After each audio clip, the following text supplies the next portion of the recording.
اور پاکستان کچھ میدان میں آگے آ چکا ہے، اس میں نئی اکتشافات میں اس کو اور آگے نہ چاہیے. آپ کیونکہ یہ دوسرا پہلو اسی دوسرے مطلب کا یہ آپ سے متعلق ہے. چاہتا ہوں کہ پاکستان دنیا کے ممالک سے خوب اسرائیل کو طرف رکھے، اسرائیل کو علیحدہ رکھے، بقیہ پاکستان کو بقیہ ملکوں کا سربراہ ہونا چاہیے. یہ آپ کا کام ہے. پاکستان کا تاج اس لحاظ سے آپ کس طرح پر انشاءاللہ آپ اپنی فکر اور اپنی عقل اور اپنی ویلے کوشش کے ساتھ پاکستان کو اس مقام تک لے جائیں گے جس کا یہ پاکستان مستحق ہے. میں نے یہاں بیٹھ کر پاکستان کا نام خدا نے نہیں، میں نے نہیں، مولا نے، خدا نے مجھے شرف دیا ہے کہ تاریخ میں حوزہ علمیہ میں پہلا مرتبہ بر صغیر تاریخ یہ خدا نے مجھے، آپ بھی وزیر خارجہ کی حیثیت سے پاکستان کے لیے کچھ کام کرتے ہیں. مجھے پاکستان بہت پیارا ہے، بہت پیارا ہے، بہت پیارا ہے. اس لیے آپ سے یہ گزارش کر رہا ہوں، انشاءاللہ آپ اس گزارش کو زیر نظر رکھیں گے. بسم اللہ الرحمن الرحیم. بسم اللہ الرحمن الرحیم. سب سے پہلے تو حضرت میں آپ کا بے حد مشکور ہوں کہ آپ نے اپنی مصروفیات میں سے وقت نکالا اور مجھے اجازت دی کہ میں آپ کے ہاں حاضری دے سکوں.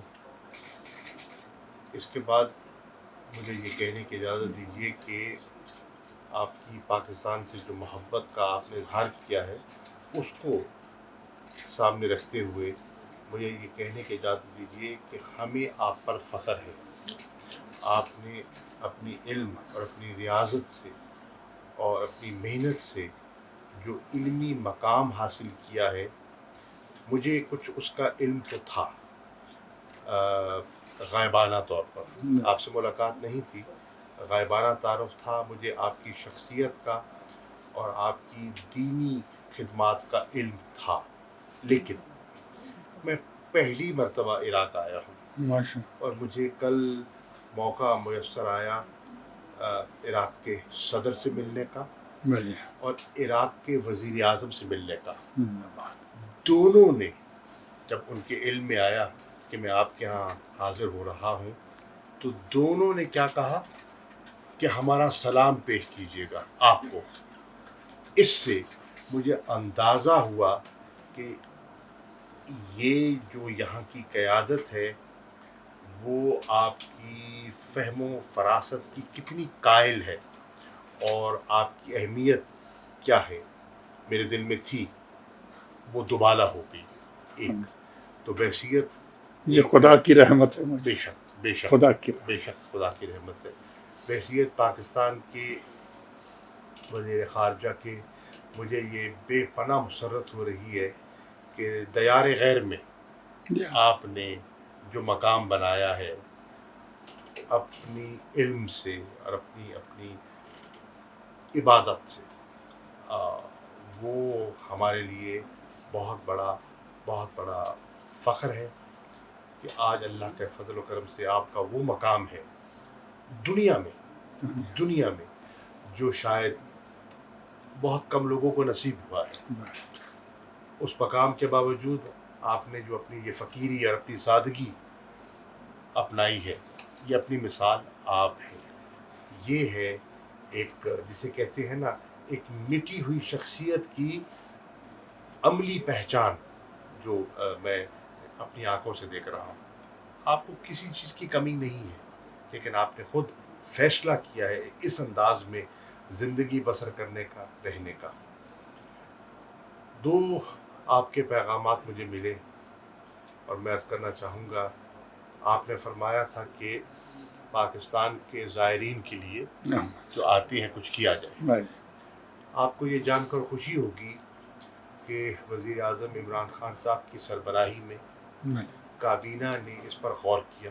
بلے حج کے لیے، عمرے کے لیے لوگ جاتے ہیں ہر سال، اس کے لیے پورا ایک نظام مرتب کیا گیا ہے، کیسے جانا ہے، ان کی تربیت کیسے ہونی ہے، ان کا رہائش کیسی ہوگی، لنگر کا بندوبست کیا ہوگا، ایک پورا نظام قائم کیا گیا ہے. اس کے رولز ہیں، ریگولیشنز ہیں. یہاں لاکھوں آتے ہیں، کوئی ایسا نظام نہ تھا.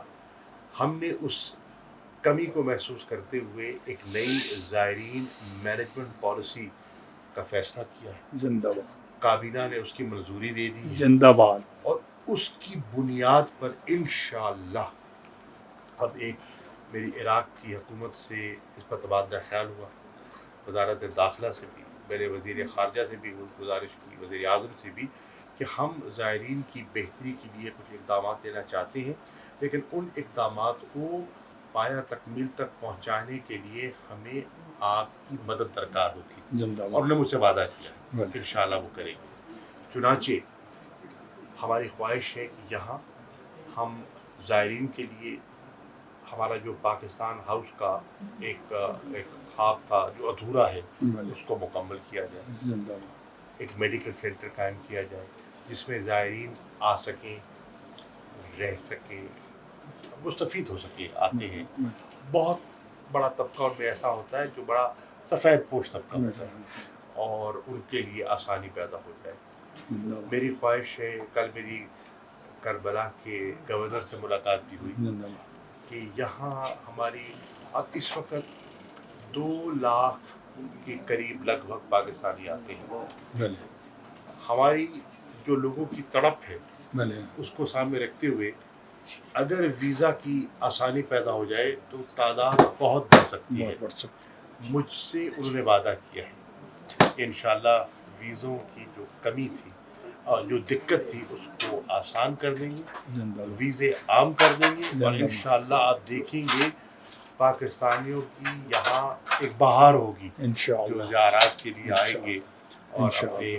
اپنے عقائد کے مطابق یہاں حاضری دیں گے. تو انشاءاللہ. انشاءاللہ یہ ایک پیش رفت ہے. میری خواہش ہے کہ یہاں ہم ایک اپنا کاؤنسلیٹ بھی قائم کریں. ہمارا کاؤنسلیٹ کیونکہ بہت بڑی، مجھے لگتا ہے کہ آنے والے دنوں میں انٹرنیشنل ایئرپورٹ بن رہا ہے کربلا میں، تو اس سے بھی آسانیاں پیدا ہو جائیں گی زائرین کے لیے. تو ہمیں ایک کاؤنسلیٹ کی ضرورت ہے. میں انشاءاللہ وزیر اعظم سے، کابینہ سے، دفتر خارجہ میں اس کو لے کر جاؤں گا کہ اس سہولت کو بھی ہم کیسے بہتر کر سکتے ہیں. تو یہ انشاءاللہ جو آپ کا حکم تھا اس کی تعمیل ہوگی. انشاءاللہ.